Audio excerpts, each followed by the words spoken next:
আওয়ামী লীগের ফিরে আসায় সমঝোতা করতে ছাত্রনেতাদের ওপর চাপ দেওয়া হচ্ছে বলে অভিযোগ করেছেন জাতীয় নাগরিক পার্টির নেতা হাসনাত আব্দুল্লাহ। রাতে নিজের ভেরিফাইড ফেসবুক পেজে একথা লেখেন তিনি।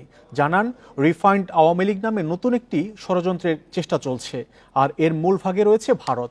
সাবের হোসেন চৌধুরী, শিরিন শারমিন চৌধুরী ও ফজলে নূর তাপসকে সামনে রেখে এই পরিকল্পনা সাজানো হচ্ছে।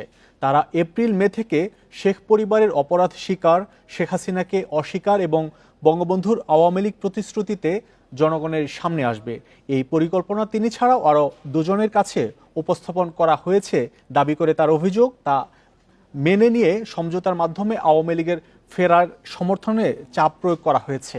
তাৎক্ষণিকভাবে এ প্রস্তাবের বিরোধিতা করা হয়েছে জানিয়ে হাসনাত আরও বলেন, 5 আগস্টের পরের বাংলাদেশে আওয়ামী লীগের ফেরার সুযোগ নেই। দলটিকে অবশ্যই নিষিদ্ধ করতে হবে।